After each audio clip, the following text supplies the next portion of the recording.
Welcome to Bloodbath and Beyond. Today we review the Hillside Strangler. They live to watch you die.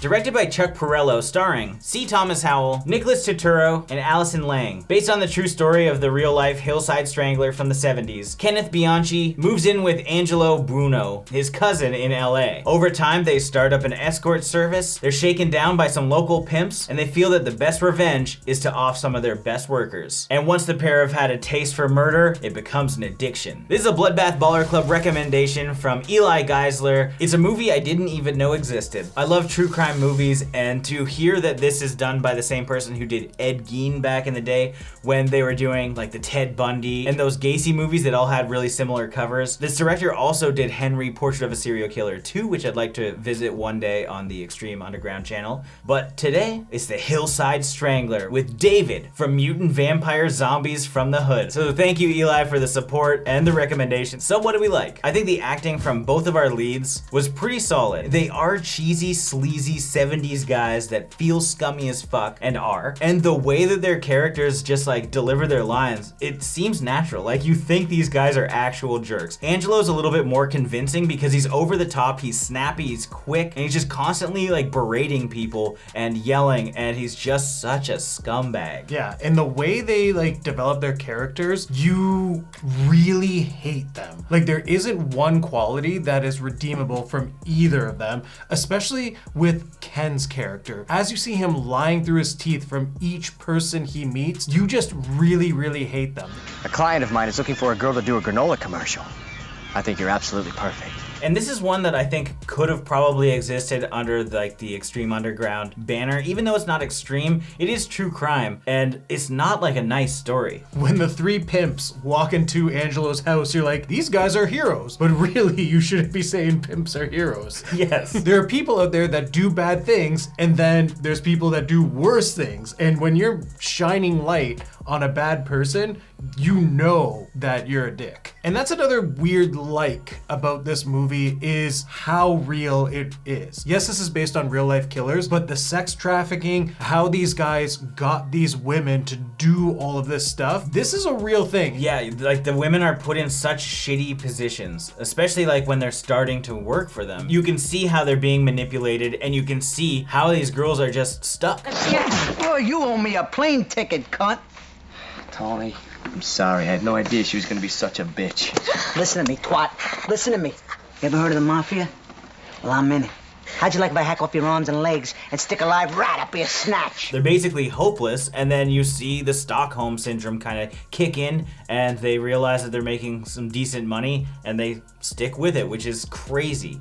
But it happens like every single day. So it was definitely effective in that. And the fact that all the women did what you would think they would do. Like they looked at these guys and they're like, you're a scummy piece of shit. A lot of the time. Sometimes they were very convinced and thought these guys were hunks somehow, even though they look like perverts. Maybe it's just mustaches. CJ has grown a mustache recently and he looks like a fucking pervert, that's for sure. I haven't had him on the show since because I don't know how you guys would handle it. But everybody acted like in a normal way. Even when Angelo's mom, a surprise appearance from Lynn Shay, she comes in and she's like, hey, you're an asshole. I hate you. You realize that everyone in their lives are acting like normal people. C. Thomas Howell being this lying guy is so weird. It's just so strange to watch, but you can also see like how he's like kind of like a decent looking fellow. He can talk the talk, and you can see how people might be convinced that he is maybe a doctor, or maybe he's a modeling agency scout. Like there's so many weird things like that. I'm setting up my own counseling service.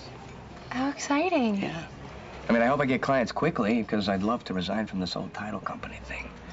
And that's another thing too, because this takes place in the 70s, people are more gullible to believe these things. Like he's printing out PhD degrees and putting them on his wall. No one's really gonna question it in the 70s. They're gonna assume, yeah, this is like legit. It definitely had that vintage docu feel to it. So they did a good job like making you believe like this is happening during that time period. Yeah, from like the way that people had their hair, their outfits, the set dressing. Yeah, like even Angelo's living room is just like tacky 70s chic, but you totally thought these guys were in the time period, which is great. It was pretty good. I like the pacing too, because it is kind of weird. It gets a little bit jarring at times with the editing because they'll be doing something and then it'll quickly cut to maybe a murder, and then it quickly cuts back to the everyday life. Like, not focusing 100% on the murders. There are definitely some in-depth looks at what's going on, but they do intercut a lot of quick murders just so you kind of know that time is passing. The murders that we do see are impactful. As you would guess, they're strangling the girls. So like the struggle is there. Like everything we're watching is like on screen and it's really violent. The bag on the head with the rope, like I'm like, even acting, like that looks terrifying. Now what didn't we like? It's kind of weird to say that I didn't like Claire's decisions because they were the decisions that she probably made in real life, which is unfortunate. But like the fact that she stayed with this scummy guy who she didn't know was a serial killer, but he was definitely up to no good behind the scenes. And he like backhanded her and he was abusive and just manipulative and he consistently lied to her, even claiming that he had cancer. I wish she caught on. Yeah, I know this isn't like to discredit the movie because it has nothing to do with the movie, but I'm just pissed about it. The moment he hit her, she said, "That's it, I'm leaving." We don't see her for a bit, so I'm like, you assume like, oh, she did the right thing and left. But then they're back together. And like that shot where they're sitting down after you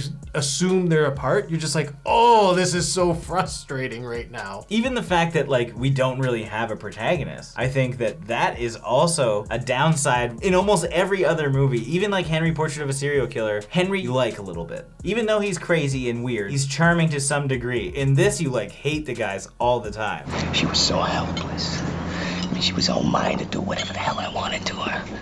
I almost came in my pants as I squeezed the last ounce of life out of her. To say Claire is the protagonist is like a real stretch because she's the only like innocent, likable person in this entire movie. Except for some of the other girls, like that one girl that just comes over, they have a little dance party, and she just gets strangled. Like, she seemed just like, I just want my car detailed. Yeah, you feel for all the girls, but like, there's not one who is consistent from beginning to end. True. I think the lack of threat is also kind of an issue. Like, they just go around killing people, doing whatever the hell they want to do, without any conflict until like the very end. And while that probably happened in real life, it doesn't really make for a great movie if the guys are just going, they're killing, and it doesn't seem like they're ever going to get caught. There wasn't like the other side. There wasn't like a police perspective or anything. You're just constantly with the guys killing, so you don't have any sort of tension because there is no tension. You're with the guys 100%. Even the women. If a woman comes into the scene, you're already with the guys. There's not like a woman walking down the street by herself and someone's looming in the shadows or something like that. There wasn't any tension, which is strange for a thriller. The only thing that you would really get close to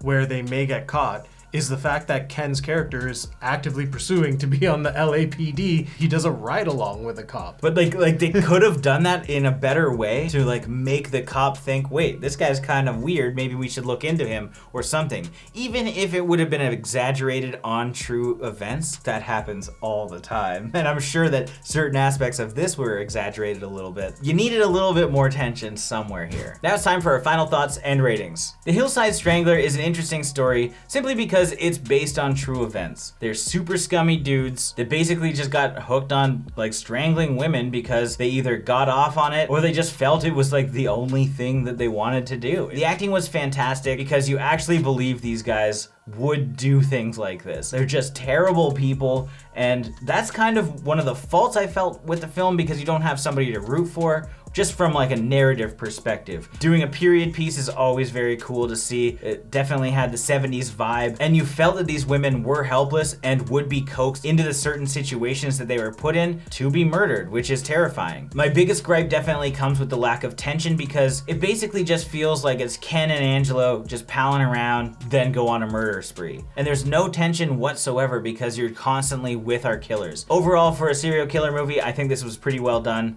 So I'm gonna give this 3.5 dance parties out of 5. I think the biggest thing with based on true story films is how accurate they can portray the film without making it come off too far-fetched. And I felt like this film did a good job with telling a story that was believable for the time. I thought our actors were fantastic in this, especially Nick Turturro. I just liked how he played this scumbag. Even C. Thomas Howell did a good job as Ken. However, we don't have that type of conflict that you would get with an antagonist and a protagonist, which is hard to like show that light at the end of the tunnel because when they do inevitably get caught, it's just kind of a here's text on a screen type of moment, which is disappointing because you want to have like the cops bust them down. You want to see like the hero triumph. But overall, if you like true crime stories, this is definitely worth a watch, and I highly recommend it. So with that being said, I give this film 4 family photos at a funeral out of 5. As always, thank you for watching. Like this video and comment below with your thoughts on the film if you've seen it. If you haven't and you do want to check it out, links are in the description. And if you want the opportunity to recommend a movie for us to review, check out the Patreon, join the Bloodbath Baller Club, link is in the description. If this is your first time here, make sure you subscribe to the channel, stay up to date with everything Bloodbath and beyond.